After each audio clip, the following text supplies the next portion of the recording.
언제나 많은 분들이 기다리시는 시간이죠. 월수금 시크릿 주주 염승환 부장님과 함께합니다. 인사 나눌게요. 이베스트 투자증권 이비즈팀 염승환 부장님 모셨습니다. 어서 오세요. 네, 안녕하세요. 네, 안녕하십니까. 우선요, 어제장의 마무리 시점 혹은 시간의 거래에서 눈에 띄는 이 특징적인 흐름을 보였던 종목들 살짝 먼저 짚겠습니다. 코웨이 9% 이상 상승 기록했고요. CJ 프레시웨이 6%, 어닝 서프라이즈에 반응을 한 종목들이 확실히 늘고 있어요. S&T 중공업은 시간외에서 4% 이상 상승, 자사주 취득 소식이 있었고요. 관련해서 전략을 좀 가져가 보겠습니다. 코웨이도 궁금하고 CJ 프레시웨이도 궁금한데요. 어떤 의견 주실 겁니까? 일단 이게 다 전형적인 완전 소외주예요. 이 코웨이도 사실은 맞아요. 아무도 기대도 안 했고, 왜냐하면 또 이제 어제 쿠크홈시스도 좋았는데 다 정수기 업체들이잖아요. 근데 이제 왜 요즘에 주가 좀 부진했냐면 네. 이익은 나쁘지 않을 것 같았는데 이 정수기 시장에 지금 삼성전자가 뛰어들어 버렸습니다. 그 SK 매직하고 손을 잡고, 요즘에 그 삼성전자의 그 비스포크 냉장고 보신 분들 아실 텐데, 갖고 싶더라고요. 예, 거기 엄청 잘 팔리잖아요. 이제 거기에 탑재가 된다 그러더라고요. 그럼 이제 아무래도 코웨이나 기존의 이 렌탈 업체들은 좀 위협을 느낄 수밖에 없잖아요. 이제 그래서 주가 좀 계속 할인을 받았는데, 일단 어제 깜짝 실적이 나왔는데, 네. 실적도 실적인데 사실 우리가 뜯어봐야 될 건 내용입니다. 내용이 너무 좋아요. 왜냐면 삼성이 뭐 물론 이제 그 한국에서 어느 정도 또 지위를 차지할 수도 있겠지만, 그렇다 하더라도 너무 걱정할 필요가 없는 게, 어제 이게 그 매출 성장의 대부분이 해외 쪽에서 나왔습니다. 그러니까 한마디로 코웨이가 국내에서 물론 독보적 1위 업체지만 국내 성장은 거의 제한돼 있어요. 매출 성장도 거의 없고 이익도 이제 방어하는 수준이니까. 네. 그렇다고 뭐 삼성전자가 뭐 뛰어든다고 해서 코웨이 시사전분이 뭐 당장 뭐 삼성으로 바꾸고 그러진 않거든요. 시간이 걸리는 문제인데, 근데 이제 주가는 그런 것들은 너무 많이 우려를 했던 것 같긴 한데, 실제 어쨌든 지금 효자 노릇을 한 건 말레이시아입니다. 말레이시아가 코로나 확진자 수가 물론 많긴 하지만 그럼에도 불구하고 이번에 한 30% 이상 고성장을 했고, 이 말레이시아 시장에서 점유율이 지금 되게 그 해외 업체들 좀 많이 있는데도 불구하고 지금 30% 정도 되거든요. 2, 3위 업체에 대비해서도 굉장히 좀 압도적으로 좀 1위를 달리고 있다고 합니다. 그래서 이런 실적 호전, 또 미국도 좀 잘 나가고 있는데, 지금 영업이익 기준으로는 해외 사업이 한 36% 정도 된다고 하니까 굉장히 좀 긍정적인 것 같아요. 그래서 국내 리스크를 이런 해외 사업이 좀 커버를 해주고 있어서 상당히 좀 고무적인 것 같습니다. 그래서 오늘 하나금융투자의 그 박종대 연구원님이 사실 보고서를 이제 내셨는데, 네. 목표 주가를 9만 원에서 10만 원으로 올렸거든요. 그래서 본다면 오늘도 좀 주가 상승 기대되기 때문에 좀 비중 확대 의견 좀 드리고 싶습니다. 사실 뭐 코웨이 같은 경우는 기관 투자자가 4월 말경부터 해서 단 하루를 제외하고 계속 샀습니다. 실적도 괜찮았고 내용도 괜찮으니 비중 확대 의견 주셨고요. CJ 프레시웨이는요? CJ 프레시웨이는 아까 뭐 잠깐 언급하신 건 식자재 기업이잖아요. 네. 그래서 단체 급식 할 때 수혜를 받는데, 이 3인방이 있잖아요. 신세계푸드, CJ 프레시웨이, 현대그린푸드. 근데 세 개 다 주가 흐름 좋고, 근데 가장 좋았던 게 이제 아무래도 신세계푸드는 그 노브랜드 버거 이제 앞으로 기대감으로 주가가 먼저 달려나갔었고, 그 다음에 이제 현대그린푸드와 CJ 프레시웨이가 이제 올라가는데, 1분기 실적도 생각보다 괜찮았고, 이제 더 좋아지겠죠. 대부분 이제 학교가 뭐 등교 수업을 많이 하고 있는데, 하반기엔 더 많이 하겠죠. 그리고 이제 백신이 접종이 되면 이제 식자재 기업들도 굉장히 좋을 수밖에 없어요. 단체 급식이 이제 가능해지기 때문에, 그런 면으로 보면은 CJ 프레시웨이도 지금부터가 좀 시작이 아닌가. 다만 이제 조금 주가가 올라온 건 사실이에요. 네. 코웨이랑 좀 다른 점은 주가 최근에 올라왔으니까 좀 지금 당장 비중 확대보다는 조금 눌러줄 때 좀 사시는 게 좋을 것 같습니다. 최근에는 리스크 관리에 좀 초점을 맞춰서 그 가운데서 수익을 올릴 수 있는 종목군들을 지속적으로 얘기를 해주셨어요. 그런 맥락에서 CJ 프레시웨이도 충분히 관심을 가질 수는 있으나 주가 올라온 것에 대한 부담은 조금 있다. 잘 관리하며 대응이 필요할 것 같습니다. 좀 관망 의견으로 정리할게요. 자, 계속해서 저희 AS 이 종목들도 봐야 되는데, 하나 더 체크를 하죠. S&T 중공업. 사실 개인 투자자분들이 코웨이나 CJ 프레시웨이는 좀 익숙한데, S&T 중공업은 생경한 분들도 분명 계실 거예요. 이 종목에 대한 의견은요? 아니 제가 이제 장 끝나고 그 시간의 특징주를 봤는데, 네. 저 다 모르는 기업이에요. 그렇죠. 저도요. 너무 막 생소한 기업들이 많은데, 근데 그 중에 그래도 S&T 중공업은 좀 알고 있었던 기업이라 예전부터 좀 뽑아왔는데, S&T 중공업 방산업체입니다, 방산업체. 네. 근데 방산업체가 사실 그렇게 큰 매력은 없어요. 근데 요즘에 우리나라 방산업체들도 주가들이 다 안 좋은 게 맞아요. 성장주로 갑자기 분류가 돼서 그래요. 그러니까 왜 느닷없는 성장주냐? 그 우주항공 테마가 붙었어요. 그러다 보니까 요즘에 좀 아크 인베스터도 워낙 안 좋잖아요. 네. 그래서 좀 많이 빠졌는데 S&T 중공은 뭐 우주랑 관련은 없습니다. 그래서 전통적인 그냥 방산주라고 보시면 좋겠고, 다만 호재가 나온 게 자기 주식 취득 신탁 계약을 좀 체결했습니다. 물론 좀 아쉬운 거는 신탁 계약보다는 자사주를 직접 취득하는 게 훨씬 더 호재긴 한데 이거 이제 위탁하는 거거든요. 이제 네. 증권사에. 그래서 그 약간 이제 강도는 떨어진다 하더라도 그래도 주가 안정을 위해서 일단 그런 계약을 체결한 것 자체는 호재이고, 주가도 그렇게 많이 오른 편은 아닙니다. 다만 지금 시가총액 대비해서 뭐 이렇게 이익하고 이렇게 비교해 봤을 때 뭐 그렇게 엄청나게 저평가돼 있거나 그런 기업은 아니기 때문에 가격 매력은 그렇게 높진 않은 것 같아요. 그리고 성장성이 그렇게 뛰어난 기업은 아니니까 일단 지금은 좀 관망하시되, 주가 역시 빠지면 안정장치가 생겼으니까 그때 한번 관심을 갖고 보시면 좋을 것 같습니다. 그런 관심이, 이 연부장님의 관심이 갈 때 다시 한번 짚어보죠. 일단 오늘은 시청자 여러분들 코웨이만 기억하시면 될 것 같네요. 자, AS 종목들도 한번 보겠습니다. 그동안 연부장님이 저희 시간에 나와서 이야기하셨던 종목들의 수익인데, 앞서 저희 식자재 얘기도 나눠봤는데 신세계푸드 여기 딱 하니 들어가 있죠. 수익률 30%, SJ그룹도 31%, 휠라홀딩스, 아모레퍼시픽, 동원 F&B 모두 다 좋은 수익률을 내고 있습니다. 종가 기준으로도 최고가 기준으로도요. 정말 다 짚어보고 싶은데 SJ그룹 가죠. 31%의 수익을 내고 있습니다. 앞서 식자재는 했으니까 SJ 해주세요. SA그룹 같은 경우는 그 칸골 브랜드인데, 이거는 연모앵커랑 얘기할 때 봤어요. 네, 좀 네. 커플룩으로도 많이 한다고. 저는 잘 몰랐는데 작년에 처음 알았거든요. 그런 게 있는지도 몰랐어요. 근데 보고서 보다가 이게 뭐지 하다가 이제 궁금해서 찾아봤는데, 아니 그 학생들이 정말 가방을 많이 메고 다니더라고요. 맞아요. 그래서 저도 사실 이제 저희 딸이 이번에 중학생 돼가지고 그 백 하나 사줬어요. 칸골. 칸골을. 근데 진짜 한번 그 점원분한테 물어봤더니 이게 중학생하고 초등학생들이 되게 많이 구입을 한다고 하더라고요. 이제 부모님과 같이 와가지고. 그리고 이제 데이터도 좀 조사를 해보고, 보고서도 최근에 나온 거 보니까 또 요즘에 의류 시장이 또 좋아지고 있잖아요. 네. 그래서 이제 한번 괜찮다 싶어서 이제 언급을 했던 건데, 공교롭게 또 의류업체들 주가가 워낙 좋았습니다. 맞아요. 사실 몇 년 만에 이렇게 4월 달에 4월하고 5월 초 들어가지고 이 조선주 다음으로 지금 어떻게 보면 의류주가 제일 셌던 것 같아요. 그 정도로 좀 퍼포먼스가 좋은데, 제가 이제 이 SJ그룹도 있고 FNF도 있고 또 뭐 휠라홀딩스도 있고 여러 업체들이 있는데, 거기서 브랜드를 가지고 있는 의류업체들은 앞으로 장기 투자하시면 되게 좋을 것 같아요. 왜냐하면 인플레이션 시대이기 때문에 가격을 전가할 수 있는 업체들이 유리할 수밖에 없어요. 왜냐하면 그 비용이 올라갈 때 브랜드가 있으면요 올려버려요. 그래도 사람들은 삽니다. 맞아요. 근데 그냥 그저 그런 브랜드 갖고 있는 회사는 비싸면 안 사버려요, 사람들이. 그러니까 그런 시대로 이제 바뀔 수가 있기 때문에 SJ그룹 같은 확실한 그런 좀 모멘텀 가지고 있는 기업들 보시면 좋겠고, 그리고 헬렌 카민스키라고 그 여성분들 이제 작년에 여행 못 가셨겠지만 그 모자랑 약간 밀짚 모자 같은 네. 그거를 이제 착용할 수 있겠죠. 조만간. 제발요. 그래서 여행을 또 해외여행 간다면 그럴 가능성이 높아지니까 그 모멘텀까지 보면은 또 약간 이제 코로나19 이후에 또 수혜주가 될 수 있으니까 한번 관심 계속 가져보시면 좋겠습니다. 왠지 연부장님께서는 이 자녀분에게 칸골 가방이 아니라 관련 주식을 사주실 것 같은 느낌이었는데 일단 가방을 사주셨대요. SJ그룹 저희 AS 해봤습니다. 31% 수익을 냈고요.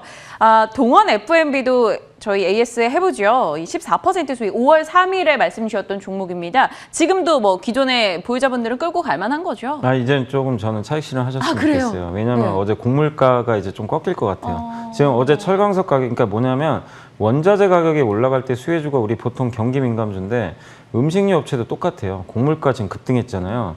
따라서 같이 가고 있습니다. 그러니까 이것도 마찬가지 가격 전가를 시킬 수 있는 업종 중에 하나인데, 일단 지금 라니냐라는 이제 그 기후 변화 있잖아요. 그게 거의 끝나간다는 얘기가 있기 때문에, 그러면 가뭄이 해소돼요.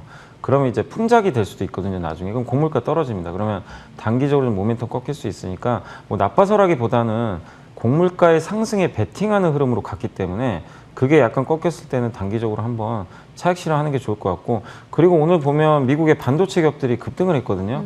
결국 뭐냐면 지금 관심의 강한 이동이. 종목과 많이 빠진 반도체하고 대치 국면이에요.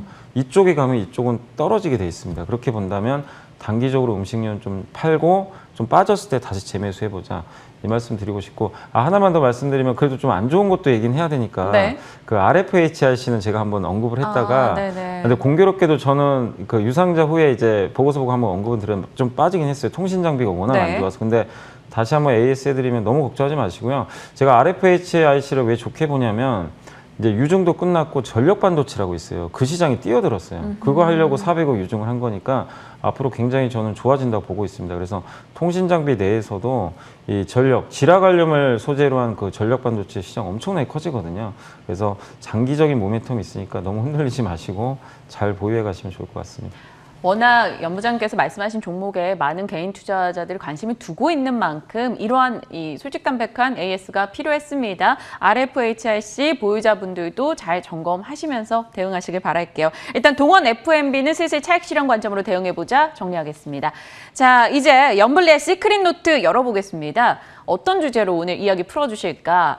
인플레 공포 커진 시장, 이겨낼 기업에 주목하라. 시장에서는 지금 이 금리 상승에 대한 부담을 해지할 종목군에 대한 관심도가 굉장히 높아요. 어떤 포인트로 무슨 기업 얘기를 해주시나요? 그러니까 이게 올해 내내 이슈가 될 거예요. 그래서 이제 작년하고 올해 뭐 초까지만 해도 그냥 뭐 기업들이 다 순환했습니다. 뭐 네. 좋고 나쁘고를 떠나서 한 번씩 다 갔는데 결국에 이제 인플레라는 거는 이제 그 기업들 입장에서는 원가가 올라가요. 원가 올라가면은 당연히 마진이 떨어지게 되겠죠. 근데 그런 상황에서 그냥 범용 제품을 만들거나 뭐 그냥 평범한 제품을 만드는 회사들은 당연히 그걸 가격 전가를 할 수가 없습니다. 경쟁도 워낙 또 치열해질 네. 수가 있기 때문에 그럼 결국에 아까 말씀드린 SJ그룹 같이 뭔가 브랜드력이 있는 그런 기업들을 좀 보시는 게 좀 좋을 것 같아요. 그래서 이번 1분기 실적에서도 그런 모멘텀들이 나온 기업들이 일부 있기 때문에 여러분들이 눈여겨보시면 좀 좋을 것 같고 물가가 뭐 영원히 뭐 계속해서 뭐 급등은 안 하겠지만 인플레이션 시대에 좀 도달한 상황에서 우리가 이 어쨌든 바람의 방향이 바뀌었잖아요. 이 바뀐 상황에서 거기에 맞는 기업을 선택을 해야지 네. 역행하는 기업을 선택하면 안 될 것 같아요. 그래서 비용 부담이 지금 현재 뭐 계속해서 작용하고 있지만 이걸 원자재 가격, 그러니까 두 가지로 보시면 좋을 것 같아요. 원자재 가격이 상승했을 때 그 원자재 가격을 그 전가할 수 있는 그런 어떤 소재 업체들 중에서 그런 업체들 좀 관심 있게 보시면 좋겠고 대표적인 게 뭐 정유 회사들이 그런 것 같아요. 그리고 브랜드 가치가 높은 이제 소비재 기업, 아까 뭐 의류도 마찬가지지만 이런 기업들 한번 잘 찾아서 대응해 보시면 좋을 것 같습니다. 그 기업들을 저희가 찾지 않고 부장님께 요청을 드릴게요. 어떤 네. 기업 찾아오셨어요? 두 개인데요. 그 SK 이노베이션하고 지누스라는 기업인데 이노베이션 뭐 다들 아시겠지만 워낙 좋고 이번에 아마 그 최태원 회장이 미국 가니까 아마 투자할 것 같아요. 지금 딱 분위기가 또 현대차도 뭐 8조 원 지금 전기차 투자 얘기 나왔더라고요. 맞아요. 그래서 아마 할 것 같은데 지금 이제 나온 보고서 보니까 지금 LG화학 수주 잔고가 지금 150조 원 정도 되는데 지금 이 SK 이노베이션이 70조 원 정도 되거든요. 배터리 수주 잔고가 절반에 지금 육박할 정도로 좀 성장을 하고 있는데 지금 이 회사 시가총액이 24조예요. 근데 그 중에 배터리 가치는 5조밖에 안 돼요. 나머지는 다 정유나 SK IoT 분리막 가치인데 그럼 5조면 지금 삼성 SDI가 40조가 넘고 그렇죠. LG 수십 에너지 조인데. 솔루션도 최소 50조 원 정도 받는 상황에서 너무나 가치 평가를 못 받고 있어요. 그래서 절대적으로 좀 저평가되어 있기 때문에 한번 눈여겨보시고 그다음에 지누스는 매트리스 만드는 업체입니다. 그래서 이제 아마존에 판매를 하는데 이번 1분기에 원자재 가격이 올라갔는데 그만큼 가격을 전가시켜가지고 판매가를 올려버렸어요. 그래서 굉장히 실적이 잘 나왔습니다. 근데 앞으로도 이제 그러니까 지누스라는 매트리스 브랜드에 대한 이제 브랜드 가치가 그만큼 대단하다는 거죠. 아마존 내에서도. 그렇게 본다면 하반기에도 좋아질 수 있으니까 한번 눈여겨보시면 좋을 것 같습니다. 알겠습니다. 지금 최근 시장에 주목받는 종목군들이 다 그렇지 않습니까? 원자재가 올라왔는데 그걸 제품가에 반영을 시키는 업체들은 주가가 급등을 했던 거고 소비자들 눈치 보게 하면서 사실 그렇게 올릴 여건이 되지 않는 쪽에서는 주가가 가지 못했었습니다. 반영을 시킬 수 있는 쪽에서 SK이노베이션 그리고 지누스 저희 주목하면서 지켜보죠. 자, 이제 연 부장님이 리포트를 통해서 고른 오늘의 원픽 종목 보겠습니다. 어떤 건가요? 이제 NHN인데 이제 그 실적 발표를 했어요. 저도 예전에 참 좋아했던 기업인데 네. 왜 이제 저도 그동안 관심을 안 가졌냐면 게임은 매출이 잘 안 나오고 그다음 페이코라는 이제 결제 네. 있잖아요. 카카오페이랑 이제 경쟁하는 그게 생각보다 사람들이 많이들 안 쓰시더라고요. 저도 잘 네, 그러니까 거의 네이버페이 아니면 네. 카카오페이로 가니까 그래서 이거 경쟁력이 좀 문제가 생긴 것 같다. 그래서 한동안 관심을 안 줬는데 어제 실적 발표를 했는데 좀 뭔가 변화가 생긴 것 같아서 이제는 좀 긍정적으로 보셔도 될 것 같아요. 주가도 너무 안 가가지고요. 좀 매력이 있는데 일단 이 회사가 게임 부분 지금 그 실적이 좀 생각보다 좀 잘 나오고 있습니다. 좀 돌고 있고 웹보드 게임 규제가 완화되면서 그쪽 실적이 좋아지고 있고 물론 신작 게임은 별로 흥행한 게 없지만 기대치 자체가 없어요. 그렇기 때문에 뭐 실망할 이유도 없고 그래서 일단 게임 사업의 매출 하락세가 일단 진정되면서 상당히 이제 좀 그러니까 캐시카우죠. 이게 가장 중요한 사업부가 역시 게임인데 여기서 뭔가 이제 그동안의 이 다운 사이클이 좀 끝났다는 건 굉장히 고무적인 것 같고 그다음에 이제 그 전자상거래라든가 NHN 이제 고도라는 이 자회사가 하나 있는데 이 회사가 이제 뭐 카페24 같이 이제 그 자영업자분들이 이렇게 뭐 온라인 쇼핑몰 개설할 때 그런 도움들을 주는 대신 뭐 개설해주는 그런 업체로 알고 있어요. 근데 아마 내년이나 내후년에 상장한다는 얘기도 있더라고요. 근데 이쪽 매출액이 굉장히 지금 점프를 하고 있고 그 다음에 이제 NHN이 또 클라우드 사업도 하고 있거든요. 이쪽도 매출액이 지금 이번에 44%나 고성장을 했습니다. 그래서 이런 부분들은 좀 상당히 좋고 그 다음에 아까 말씀드린 대로 그 NHN의 이제 결제 서비스죠. 이게 페이코가 워낙 지금 그 경쟁 업체들에 비해서 많이 눌려 있는데 한 가지 차이점이 있어요. 네이버 페이랑 카카오페이랑 오프라인 쪽은 굉장히 좀 매출이 많이 나와요. 생각보다. 근데 코로나 때문에 당연히 많이 죽었잖아요. 네, 근데 이제 만약에 코로나19가 완화되면 이게 오히려 호재가 될 수 있다는 거예요. 반대로 오프라인 뭐 삼성카드랑도 제휴를 많이 해가지고 이 페이코를 많이 쓰거든요, 오프라인. 근데 이번에 실적에서도 그런 개선되는 모습이 나왔습니다. 그렇게 본다라면은 안 좋았던 부분들이 돌고 있거든요. 그래서 NHN 뭐 차트 보신 분들 아시겠죠? 주가도 정말 못 갔어요. 장기 소외주니까 잃을 건 전혀 없다. 근데 이제 위가 조금 열리는 게 보인다. 그래서 한번 좀 관심을 갖고 보시면 좋을 것 같습니다. 어쩜 이렇게 말씀을 찰지게 해주실까요? 장기 소외주로서 주가 움직임 봤을 때 잃을 건 없다. 그런데 이제 관심을 받을 요소들이 많이 등장하고 있다. 나도 오랫동안 안 봤는데 이제 슬슬 쳐다볼 거다. NHN 저희 정리하겠습니다. 오늘 연 부장님의 픽 종목 리포트를 통해서 살펴봤고요. 마지막으로 시장 전략 살짝 듣겠습니다. 사실 지난 수요일에 이 시간 출연해 주셨을 때 뭐 좀 고비가 될 수 있다. 시장에 대해 그런 코멘트를 해주셨는데 실질적으로 고비가 됐어요. 그럼 이제 오늘은 좀 나아질까요? 고비를 넘어왔습니까, 저희? 일단 이제 저는 그래도 기본적으로 이번 급락은 여전히 매수의 기회라고는 보고 있어요. 그러니까 일단은 시장은 뭐 한두 달 정도 박스권은 그냥 우리가 각오는 해야 될 것 같아요. 네. 여기서 바로 올라가기에도 무리가 있고 올라가는 것도 이상해요. 왜냐하면 지금 이런 리스크들을 다 해소한 게 아니기 때문에 그래서 리스크를 해소하는 과정이 한 달, 두 달 그런 것들을 충분히 가격에 반영을 하면서 기간 조정 양상으로 갈 것 같습니다. 이럴 때 여러분들이 하반기를 차라리 대비하는 장세로 보시면 좋을 것 같고 그리고 너무 막 주변의 소음에 신경 쓰지 마세요. 요즘에 이제 장 안 좋으니까 뭐 다시 3,000 깨져서 2,800 간다 얘기를 많은데 물론 갈 수도 있고 한데 네. 그게 중요한 게 아니고 결국 지금 이런 인플레라든가 이런 뭐 소음이 나오는 것도 경기가 너무 좋아져서 그런 거거든요. 그러니까 기본적으로 지금 경기 좋아지고 기업들 이익 증가하고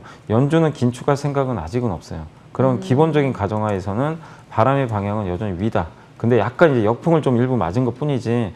그래서 저가 매수 계속 해 나가시되 다만 이제 아무거나 사면 안 되고 내가 가지고 있는 포트에서 인플레를 이겨낼 기업이 있는지 아니면 이거랑 같이 그냥 휩쓸려 내려갈 기업인지 이걸 여러분들이 면밀히 분석을 하셔가지고 교체를 하셔야 됩니다. 왜냐하면 하락장에서 포트 교체 안 하시면 나중에 상승장 올 때 그 안 좋은 기업은요 절대로 가질 못해요. 지수가 아무리 올라도. 근데 지금은 좋은 기업도 같이 빠졌어요. 그러니까 오히려 교체하기는 너무 좋은 시점이에요. 네. 급등장에서는 교체 못하거든요, 절대로. 그래서 한번 포트폴리오 재정비의 시간 다시 한번 좀 말씀을 드려보겠습니다. 좋은 얘기 너무 많이 해주셨어요. 다시 보게 하면서 꼭 적어놓고 싶을 정도로요. 유동성 장세에선 정말 많은 종목들이 함께 가지만 실적 장세에서는 정말 실적이 올라가는 기업들로 집중하는 시간이 필요합니다. 여러분 조금 더 품을 들이시길 바랄게요. 자, 오늘도 귀한 얘기 해주셨네요. 이베스트 투자증권 이비지 영업팀 염승환 부장과 함께했습니다. 고맙습니다. 네, 감사합니다.